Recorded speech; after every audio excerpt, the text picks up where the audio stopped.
আসসালামু আলাইকুম সবাইকে স্বাগতম জানাচ্ছি আজকের আমাদের ক্লাসে। তো আজকে আমরা দেখতে যে টপিকে চলে আসছি সেটা হচ্ছে উন্মুক্ত সমাধান অঞ্চল। তো এতদিনে আমরা কিন্তু যোগাশ্রী প্রোগ্রামের যেই বেসিক প্রবলেমগুলো বা যেই মেইন ফান্ডামেন্টাল প্রবলেমগুলো আমাদের পরীক্ষায় আসে বা জিজ্ঞাসা করা হয় সেগুলো হচ্ছে আমরা সলভ করে ফেলছি। এবার আমরা বেশ কিছু একটু ডিফারেন্ট জিনিসপত্র আমরা ডিসকাস করব। তো উন্মুক্ত সমাধান অঞ্চল হচ্ছে আমাদের সিলেবাসের অন্তর্গতই। মানে পুরো লেকচার সিরিজটাই আমাদের সিলেবাসের অন্তর্গত।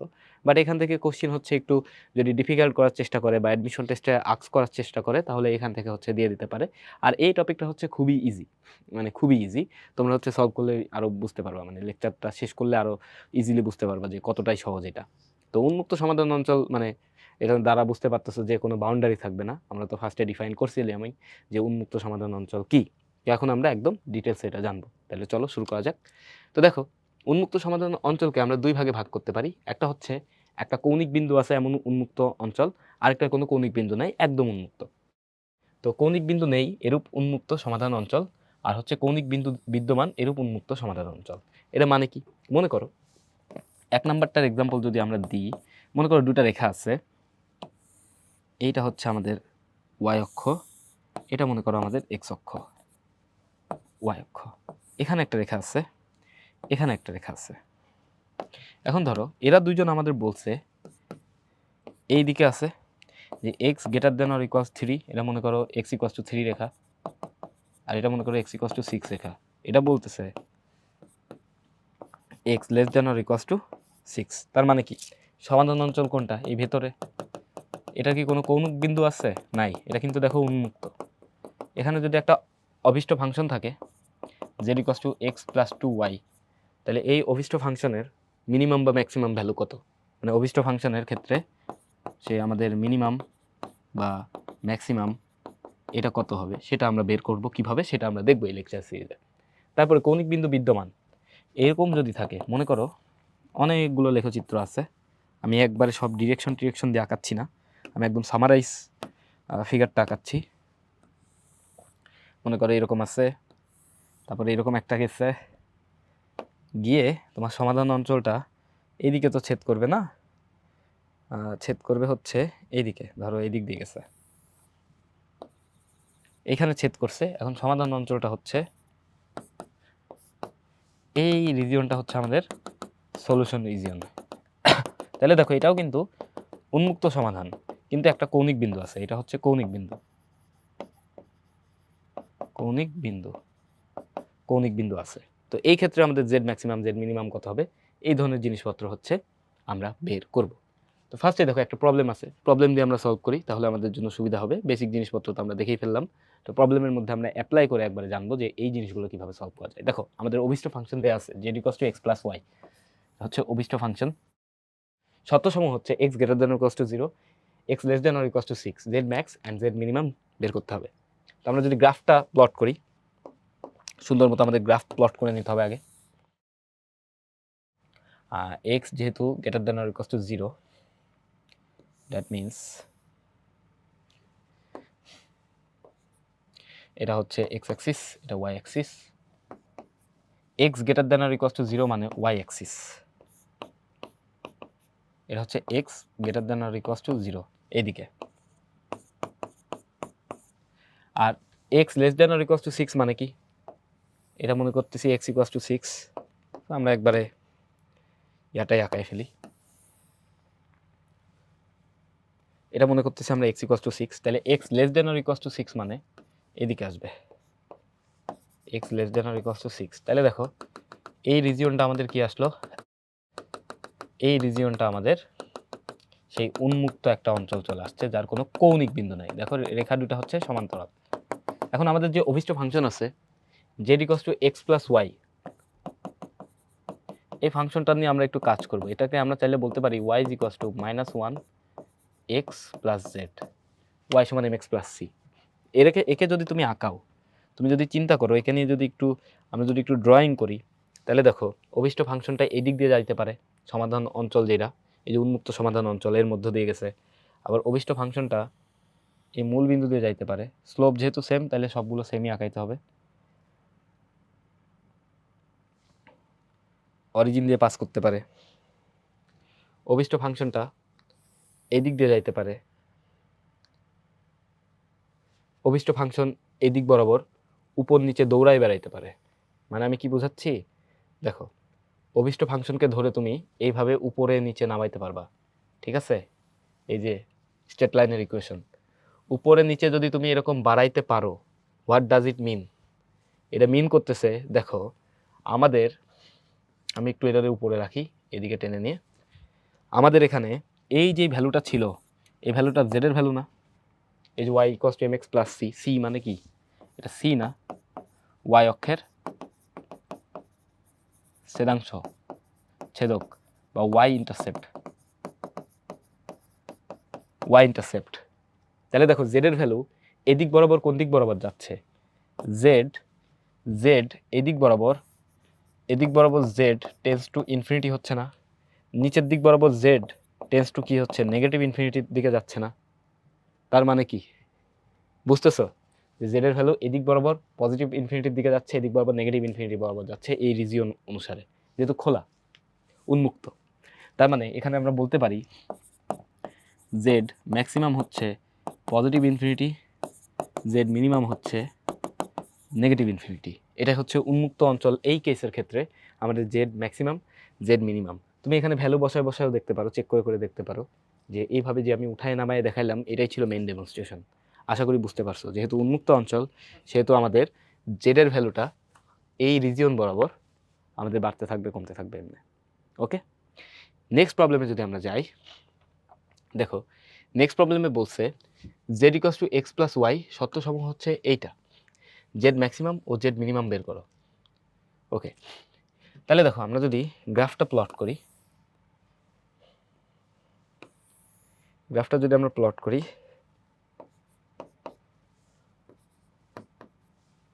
গ্রাফ প্লট করলে আমাদের আসবে কি কি? আমাদের আসতেছে Y greater than or equals to 2, Y greater than or equals to 2 মানে এইটা। বাকি জিনিসপত্র তো আছেই, বাকি জিনিসপত্র বাই ডিফল্ট ধরে নিতে পারো। আরেকটা কি? আরেকটা হচ্ছে Y less than or equals to 7, এই দিকে আসবে। এটা হচ্ছে Y less than or equals to 7। তাহলে তোমার ফিজিবল রিজিয়ন কোনটা আসছে? সেটা না, সমাধান একটা অঞ্চল আছে বাট উন্মুক্ত, পুরাই উন্মুক্ত, কোনো একটা বিন্দু নাই, ঠিক আছে? তাহলে এখানেও যদি তোমার জেডটা যেটা দেয়া আছে ওটার গ্রাফ তো আমরা শিখেই রাখছি, এটার গ্রাফ যদি আমরা একটু প্লট করি, এটার গ্রাফ হইতে পারে এরকম, এটার গ্রাফ হইতে পারে এই দিক দিয়ে আপনি পাস করতেছে এরকম, এটার গ্রাফ এইদিকেও নিচেও নামতে পারে। তুমি বলতে পারো ভাই এই যে নিচে যেটা নামাইলেন এটা সমাধান রিজিয়নের মধ্যে কেমনে আছে?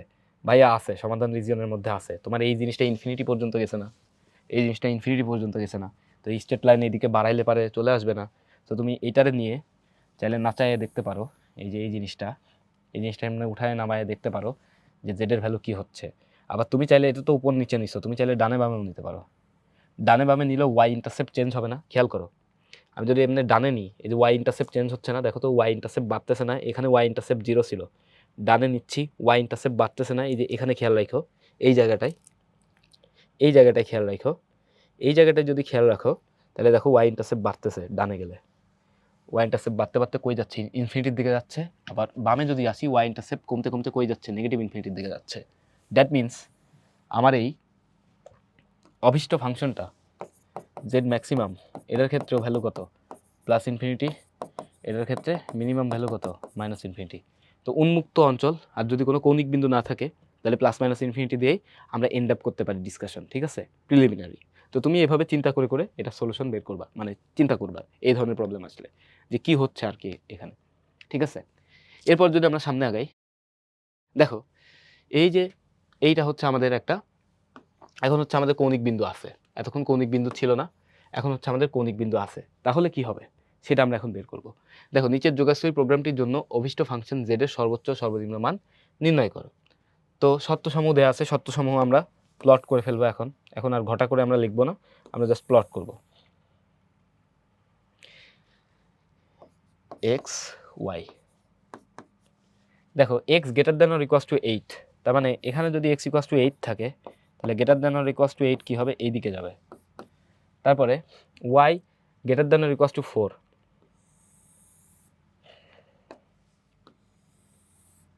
Y greater than or equals to 4 মানে এই উপরের দিকে যাবে। তারপরে X equals to 0 Y equals to 0, তার মানে এই যে তার মানে এখানে দেখো সমাধান অঞ্চল আমাদের কোনটা হচ্ছে 8,4 এই বিন্দুটা, আর সমাধানের রিজিয়নটা থাকতেছে আমাদের এই রিজিয়নটা হচ্ছে আমাদের সমাধানের রিজিয়ন। তাহলে এটা কিন্তু একটা উন্মুক্ত অঞ্চল, ইনফিনিটি পর্যন্ত বিস্তৃত, এও ইনফিনিটি পর্যন্ত বিস্তৃত, একটা কৌণিক বিন্দু আছে কিন্তু এটা কিন্তু ইনফিনিটি পর্যন্ত বিস্তৃত। তো এইটা হচ্ছে আমাদের কৌণিক বিন্দু। এখন আমাদের অভিষ্ট ফাংশন দেওয়া আছে কি, অভিষ্ট ফাংশন হচ্ছে z equals to X plus 2y। এখন আমি এখান থেকে z এটা বের করি, চলো তো দেখি কি আসে। 8 প্লাস 2 গুণ 4 তার মানে কত আসে 16। এখন আমরা দেখব এটা তো বের করলাম, এখন এটা ম্যাক্সিমাম না মিনিমাম কি আমি কিন্তু কিছুই জানি না। এটা কি ম্যাক্সিমাম নাকি মিনিমাম আমি কিন্তু কিছুই জানি না, আমি জাস্ট একটা মান বের করছি অভিষ্ট ফাংশনে একটা কৌণিক বিন্দুর জন্য। এখন আমি এই ভিতরে যে কোনো একটা বিন্দু ধরবো, এটা 8 4 যদি হয় তাহলে এখানে 10,5 আছে না, 5 তো এর ভিতরে থাকবে, 10 5 তো এর ভিতরে থাকবে 10,5। তাহলে আমি এই পি বিন্দুটা এখানে বসায় দেখব কি হয় অভিষ্ট ফাংশনে। জেড পি আসবে কত 10 প্লাস 2 গুণ 5, তাহলে 5 দুগুণা 10 10 20। এটা কি আসছে দেখো তো, জেড পি কিন্তু গ্রেটার দেন জেড এ আসছে। আরেকটা বিন্দু নিয়ে দেখবা 11,5 নাও, দেখবা আরো বেশি আসবে। তার মানে কি এই জেড এ যেটা যতগুলো বিন্দুই এখানে নাও না কেন, তুমি যতগুলো বিন্দুই নাও না কেন জেড এ থেকে সেই বিন্দুর জন্য মানে জেড এর জন্য যেই অভিষ্ট ফাংশন পাইছি, মানে এই বিন্দুর জন্য যে অভিষ্ট ফাংশনের মান পাইছি, বাকি বিন্দুগুলোর জন্য সেই অভিষ্ট ফাংশনের মান বেশি হবে না? বেশি হবে কিনা, এই যে 20 আসছে, তারপর আরো বেশি আসবে, 21 22 23 24 25 26 করে এমনি এমনি করে চলতে থাকবে। তার মানে কি, তার মানে এখানে জেড এ ছিল হচ্ছে জেড এ হচ্ছে আমাদের মিনিমাম সমান কত 16, এটা হচ্ছে মিনিমাম। আর ম্যাক্সিমাম কই যাচ্ছে খেয়াল করো, তুমি এখানে একটা বিন্দু পাবা না 100,70, কথার কথা 100,70 পাবা না, ওটার জন্য জেড কি হবে, এটার নাম দিলাম হচ্ছে ডি। জেড ডি কি হবে 100 প্লাস 70 গুণ 2 140 240। তো তুমি বুঝতেছো যে যত দূরের বিন্দু নিবা, মানে X tends to infinity Y tends to যদি ইনফিনিটি হয় তাহলে জেড টেন্স টু কি হবে প্লাস ইনফিনিটি হবে না? বুঝতেছো? তার মানে জেড এর মিনিমাম ভ্যালু হচ্ছে 16 আর জেড এর ম্যাক্সিমাম ভ্যালু এই কেসের ক্ষেত্রে কি আসবে প্লাস ইনফিনিটি। তাহলে জেড মিনিমাম জেড ম্যাক্সিমাম আমরা উন্মুক্ত অঞ্চল হইলেও একটা বিন্দু যদি কৌণিক বিন্দু থাকে সেটার জন্য আমরা বের করে ফেললাম। এটাই হচ্ছে আমাদের অ্যান্সার, এটাই হচ্ছে আমাদের অ্যান্সার। আশা করি বুঝতে পারছো। এবার যদি আমরা সামনে যাই, সামনে দেখো এই প্রবলেম বলছে কি নিচের যোগাযোগ প্রোগ্রামটিকে লেখচিত্রের সাহায্যে সমাধান করে অভিষ্ট ফাংশনের সর্বনিম্ন মান নির্ণয় করো। শুধু সর্বনিম্ন মান নির্ণয় করতে বলছে, সীমাবদ্ধতা দেয়া আছে। আসলে আমরা গ্রাফে প্লট করি, করে দেখি এটা নর্মাল অঙ্ক নাকি আমাদের কৌণিক বিন্দু আছে অঙ্ক। টাইটেল দেখেই বুঝতে পারছো কৌণিক বিন্দু আছে, বাট পরীক্ষায় তো আর টাইটেল দেওয়া থাকবে না, জাস্ট কোশ্চেনটা দেওয়া থাকবে, তোমার সলভ করা লাগবে। এটা দেখো বোর্ডে কিন্তু আসছে, সো ইম্পর্টেন্ট কিন্তু। তাহলে আমাদের এখন গ্রাফ প্লট করা লাগবে। দেখো X Y greater than or equal 0 দেয়াই থাকবে, আঁকাবা সুন্দর মতো অ্যাক্সিস সিস্টেম। আর এই চ্যাপ্টারের অঙ্ক অ্যান্সার করার সময় কিন্তু গ্রাফে আঁকানো লাগবে। সো তোমার কিন্তু লিখতে হবে যে প্রতি কত বর্গঘর বরাবর কি নিছো না নিছো সব কিছু কিন্তু ডিটেলসে গ্রাফ যেমন সলভ করতে না আমাদের কিন্তু লেখা লাগবে, সেটা যেন মাথায় থাকে। এই লাস্টের দিকে এসে বলতেছি, বাট এটা যেন মাথায় থাকে। এখন দেখো এইখানে x plus 2y equals to 4 চিন্তা করতে পারি। তাহলে X by 4 plus Y by 2 is equals to 1। তাহলে এই গ্রাফটা কেমন আসবে, গ্রাফটা আসবে এরকম 0,2 4,0। এখানে যদি 0 0 বসায় দাও, 0 0 বসাইলে 0 0 কি 4 থেকে বড় না, তার মানে উল্টো দিকে যাবে, এইদিকে যাবে। এরপরে দেখো 2x plus Y greater than or equals to 4 আছে, তার মানে কি 2x plus Y is equals to 4। তাহলে x by 2 plus Y by 4 is equals to 1। তাহলে আরেকটা গ্রাফ আসবে আমাদের এইরকম দেখতে, এরকম দেখতে 2,0 0,4। এখন দেখো তো ভাইয়া এটাও কোন দিকে যাবে, এইদিকেই যাবে। 0 0 বসাইলে 0 0কে ধারণ করতে পারতেছে না, সত্য না মিথ্যা, তাহলে এইদিকে যাবে। তাহলে এটা কি আমার সমাধান অঞ্চল না, মানে একটা কৌণিক বিন্দু না? আর সমাধান অঞ্চলটা কোনটা, সমাধান অঞ্চল হচ্ছে এইভাবে ডিফাইন্ড হবে, সাদা তারপরে হচ্ছে এই যে আমার পিঙ্কিশ এই গ্রাফ, এক্স অক্ষের উপরে থাকবে, কিন্তু আবেগে আবার এই যে এই সাইডে একটা আমি দূরে দিয়ে দিছি, এটা কিন্তু দেওয়া যাবে না, এদিকে থাকবে না, এদিকে থাকবেন না, লাল কালার দিলে আমাদের কনফিউশন হতে পারে, এদিকে কিন্তু থাকবে না, এটা ওয়াই অ্যাক্সিস, নেগেটিভ অ্যাক্সিস বরাবর কিন্তু যাবে না, সো বি কেয়ারফুল। ওকে, এদিক বরাবর থাকবে। তো এটা একটা কৌণিক বিন্দু, এর নাম দিয়ে দিই আমরা, এটা এ নাম দিলাম। তো এটা আমরা সলভ করে বের করে নিয়ে আসবো, দেখবো যে এর ভ্যালু কত। তাহলে আমরা পাইছি কি 2x প্লাস 4y সমান 4 দুগুণা 8, এটার সাথে 2 গুণ করে দিছি, আর এখানে পাইছি 2x প্লাস y সমান 4। তাহলে 3y সমান কত আসে, আমরা যদি সাবট্রাকশন বা বিয়োগ করে দিই 4, y এর ভ্যালু আসে হচ্ছে 4/3। এটা যদি আমরা বসাই দিই কোনো এক জায়গা, y এর ভ্যালু 4/3 বসাই দিলে 2x সমান আসবে 4 - 4/3, তাহলে 12/12 - 4/3, 3 4 12, তাহলে এখানে আসবে 8/3, তাহলে x এর ভ্যালু আসবে কত 4/3, তাহলে এটা 4/3, 4/3। তাহলে দেখো তো z এর ভ্যালু কত আসে, z এর ভ্যালু আমরা বের করে দেখি কত আসে। z এর ভ্যালু আসবে হচ্ছে 3 × 4/3 প্লাস 2 × 4/3, তাহলে আসতেছে 12/3 প্লাস 8/3, দ্যাট মিনস 20/3। 20/3 মানে 6.67, প্রায় 6.67। এখন আমরা চিন্তা করব যে এই ভ্যালুটা ম্যাক্সিমাম না মিনিমাম, আমরা কিন্তু কিছুই জানি না। এই ভ্যালুটা ম্যাক্সিমাম বা মিনিমাম কি না আমরা কিছুই জানি না। আমরা মাঝখানে একটা বিন্দু ধরবো, মাঝখানের বিন্দু কত ধরতে পারো, 10,4 ধরতে পারো, এই রিজিয়নের মধ্যেই থাকবে, বোঝাই যাচ্ছে। এই পর্যন্ত 4, তার মানে 10 ঘর এদিকে গেলা, তারপর উপরে তো সবই নিতে পারবা। 10,4 এত উপরে উঠবে না, আমি 10,14 বানাই দিলাম, যাও 10,14 বা 4ই বানাই দিই, সমস্যা নেই, 10,4ই বানাই দিই, 10,4, এই যে 4 আছে এখানে, তাহলে এখানে 10,4ই বানাই দিই। তাহলে দেখো তো এটা যদি পি বিন্দু হয়, জেড পি সমান কত আসবে, 3 × 10 প্লাস 2 × 4, তাহলে 30, 8, 38। তাহলে আবারও আমাদের জেড পি কি আসলো, জেড এর থেকে বড় আসলো। তো বাকি যত বিন্দুই নাও না কেন জেড এর থেকে ওইটার জেড বড় আসবে, তার মানে Z minimum is equals to Z A is equals two 20/3। Z maximum কি হবে, দেখো এক্স এর ভ্যালু যত বাড়বে বা ওয়াই এর ভ্যালু যত বাড়বে, জেড এর ভ্যালু কিন্তু ইনফিনিটির দিকে যাবে। তাহলে Z maximum would be infinity. এটা আশা করি আমরা বুঝতে পারছি, জেড ম্যাক্সিমাম আসবে আমাদের কত, ইনফিনিটি। এখন অভিষ্ট ফাংশন চেঞ্জ করে দিলে কিন্তু অনেক কিছুই চেঞ্জ হয়ে যাবে। অভিষ্ট ফাংশন যদি চেঞ্জ করা হয় তাহলে অনেক কিছু আমাদের চেঞ্জ হয়ে যাবে। এরপরে যদি আমরা সামনে আগাই, সামনের প্রবলেম যদি আমরা দেখি, সামনে আমরা একটু চিন্তা করব অভিষ্ট ফাংশনকে যদি আমরা একটু চেঞ্জ করে দিই। দেখো উন্মুক্ত অঞ্চলের জন্য আমরা বের করব, কিন্তু অভিষ্ট ফাংশনটাকে আমরা এখন চেঞ্জ করব। এই ম্যাথটা দিয়ে আমরা চাইলে করতে পারি, ঠিক আছে, এই ম্যাথটা বা এই ম্যাথটা দিয়ে চাইলে আমরা করে ফেলতে পারি। তো আমরা এই ম্যাথটা দিয়ে করি, এখানে ভ্যালু ইজি আছে আমাদের, এই ম্যাথটা দিয়ে আমরা করব। তো দেখো এখানে যদি অভিষ্ট ফাংশন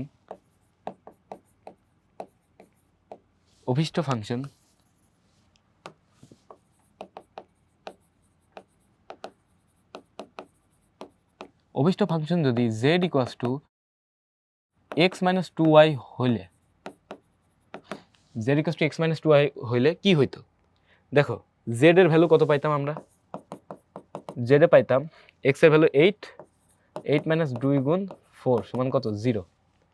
zp কত পাইতাম, zp পাইতাম 10, 10 - 5 × 10, 10 - 5 × 10,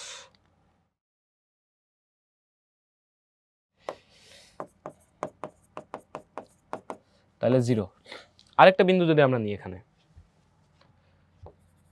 মনে করো 16,7 নিছি, 16,7, তাহলে কি আসবে, জেড কিউ নিলাম 16 - 2 × 7, 7 × 14, তাহলে 2 আসে। তাহলে খেয়াল করো এই যে যখন অভিষ্ট ফাংশনটা চেঞ্জ হবে তখন কিন্তু ভ্যালুগুলো কিন্তু চেঞ্জ হচ্ছে। তো তোমার খেয়াল রাখতে হবে যে অভিষ্ট ফাংশন যদি আমার চেঞ্জ করা হয় তাহলে কিন্তু আমাদের ক্যালকুলেশন ওভাবে করে নিয়ে ডিসিশন দিতে হবে। এখান থেকে কি ডিসিশন দিবা ওটা চিন্তা করে তোমার বের করতে হবে, এটা মিনিমাম নাকি ম্যাক্সিমাম নাকি কি। তো আশা করি বুঝতে পারছো। তো অভিষ্ট ফাংশন চেঞ্জ করলে এরকম বিভিন্ন মান নিয়ে নিয়ে বসায় বসায় সলভ করা লাগবে। এই অঙ্কের ক্ষেত্রেও যদি অভিষ্ট ফাংশনের আগে একটা মাইনাস দিয়ে দিত, মানে টোটাল -3x - 2y, বা হচ্ছে এইভাবে যদি দিয়ে দিত যে এর ভ্যালু 3x + 2y, তাহলে আমাদের কি করা লাগতো আশা করি বুঝতে পারতেছো। যে এইটা করা হলে তোমার তখন এই ভ্যালুগুলো বসায় বসায় টেস্ট করে করে দেখে বলা লাগতো যে মিনিমাম কত ম্যাক্সিমাম কত। ঠিক আছে, তখন চাইলে চেঞ্জও হইতে পারতো। তো আশা করি বুঝতে পারছো যে উন্মুক্ত সমাধান অঞ্চল কৌণিক বিন্দু থাকলে কি হবে, কৌণিক বিন্দু না থাকলে কি হবে। তো আমাদের এই লেকচারটা এই পর্যন্তই ছিল। তো আশা করি উন্মুক্ত অঞ্চলের সমস্যা সংক্রান্ত যেই সমস্যা তোমাদের ছিল বা কনসেপ্ট যেটা যারা প্রথম প্রথম দেখছো, আশা করি সবাই বুঝতে পারছো। তো এতক্ষণ কষ্ট করে ক্লাস করার জন্য তোমাদের সকলকে অসংখ্য ধন্যবাদ। Thank you.